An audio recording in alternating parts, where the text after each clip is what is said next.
Bizi unutmayın.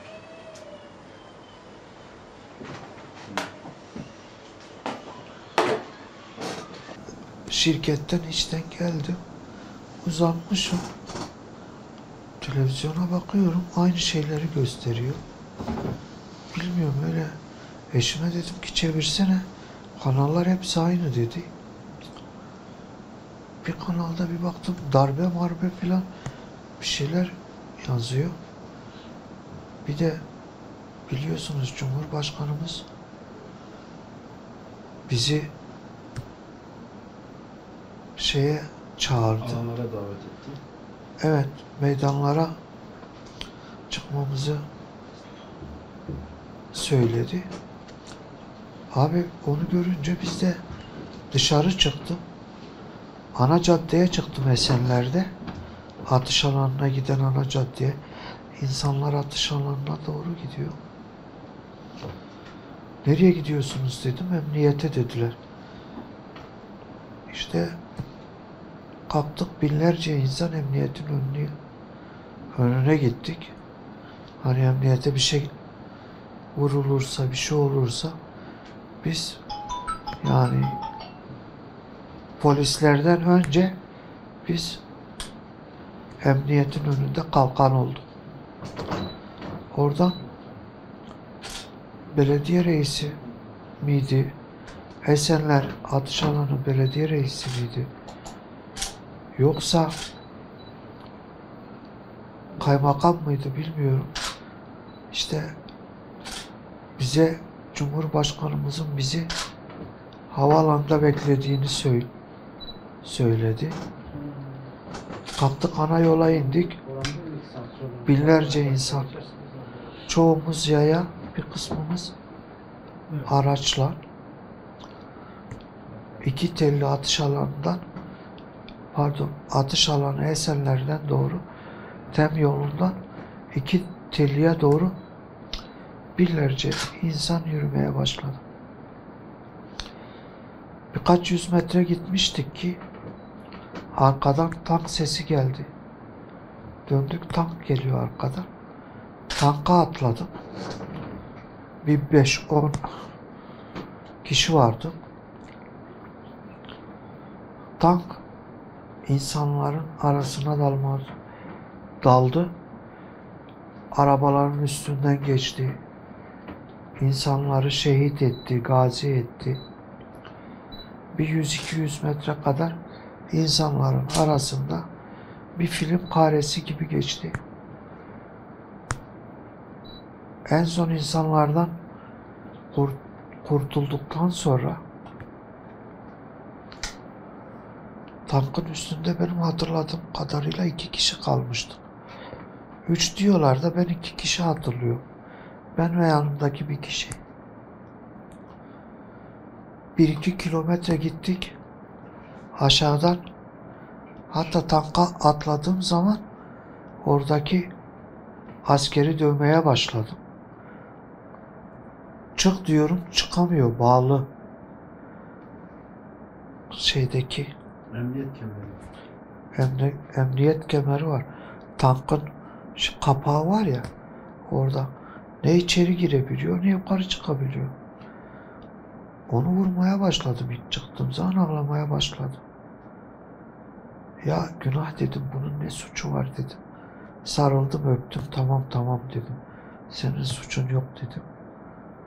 Alttakiler çıksın filan. Meğer uzmanmış. Onu kaç ay sonra öğrendim. İnsanlardan kurtulduktan sonra birkaç kilometre gittik. Oradaki uzmana G3'ü verdiler. G3'ü tuttuk, biz çekiyoruz, o çekiyor. Yanımdaki de bana yardım ediyor. Çektik G3'ü. Elimdeydi. Yanımdaki dedi ki abi bana versene. Kimseyi vurma dedim. Tankın sesi o kadar yüksek ki zor birbirimizin sesini duyuyoruz. G3'ü ona verdim. Bir 2-3 kilometre daha gittik. Bir pıt pıt bir ses geldi öyle. Meğer yanımdaki 2 kurşun yemiş karnından. Yanımdaki gazi zaten 1-2 haftada o tahliye oldu.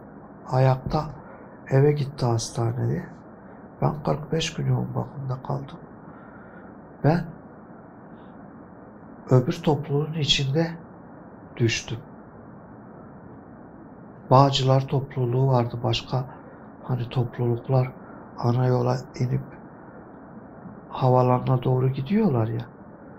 Ya ben topluluğun içinde mi vuruldum? Daha önce mi vuruldum bilmiyorum. Ama ben sanki daha önce vuruldum.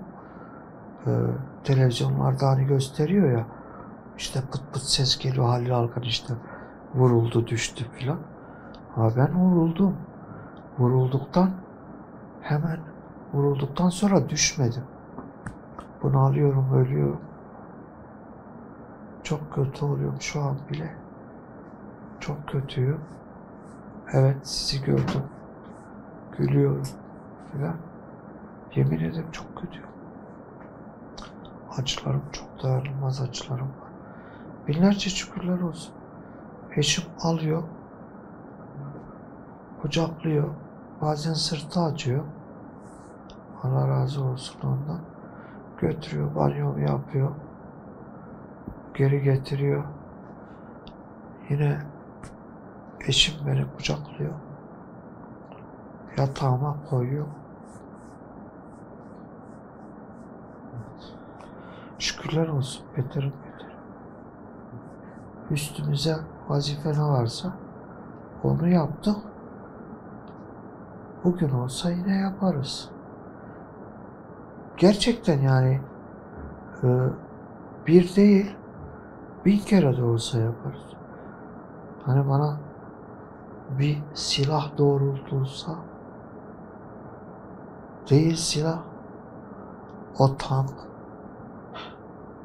bombalar üstüme atılsa, uçaklarla beni paramparça yapsalar yine çıkarım. Çünkü yani hani insan ölecekse değer bir şey için ölsün. Hani 45 gün yoğun bakımda kaldım. Ben güçlü biriydim. Bir uyandım. Bir deri bir kemik kalmışım. Şimdi toparladım. Ya hani yemek yiyebiliyorum sağ elimle. Tutabiliyorum. Sol elimle hala yiyeyim.